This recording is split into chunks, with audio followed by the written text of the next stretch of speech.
Tu attends souvent d'être motivé pour commencer quelque chose. Tu te dis demain je serai motivé et je pourrai vraiment enfin agir et finalement rien ne se passe. Le problème n'est pas en soi le manque de motivation, c'est plutôt le fait que tu attendes du coup de la motivation pour commencer réellement à agir. Dans cette vidéo, tu vas vraiment comprendre pourquoi la motivation ne fonctionne pas réellement et au contraire du coup ce qui fonctionne plutôt à la place.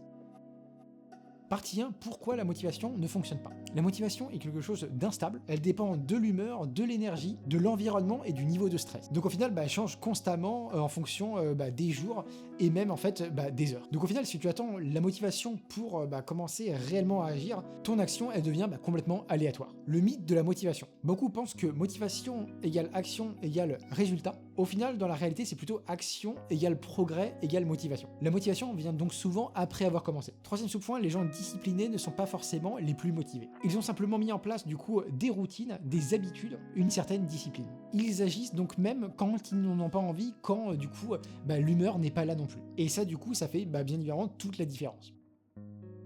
Partie 2, pourquoi le cerveau attend la motivation. Le cerveau au final il veut économiser de l'énergie, éviter l'effort et éviter l'inconfort. Donc il se dit on commencera quand tu seras vraiment motivé. Mais au final, la motivation est juste une excuse du cerveau pour ne pas commencer tout de suite et pour ne pas se mettre directement à l'action.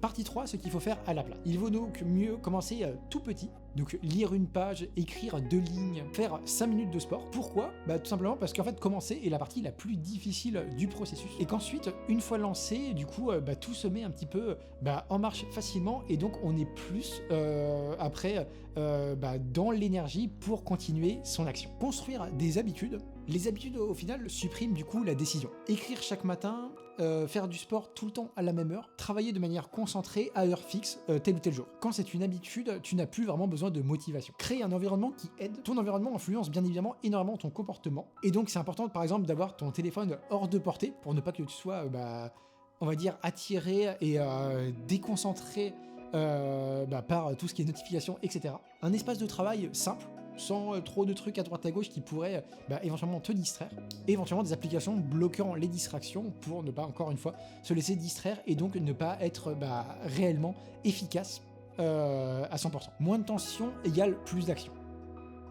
Et partie 4, se concentrer sur le processus. Erreur fréquente, penser uniquement au résultat, mais ce qui compte réellement, c'est faire le travail tous les jours, un peu comme ça, dans l'ombre, et progresser petit à petit, comme ça, en ayant des petits succès à droite à gauche. La constance, donc, bien évidemment, la motivation sur le long terme. Voilà, donc pour conclure cette vidéo, les gens qui réussissent n'attendent jamais la motivation, ils comptent en fait sur leur discipline, leurs habitudes pour vraiment être performants comme ça sur le long terme et donc ne pas agir en fonction de leur humeur, etc.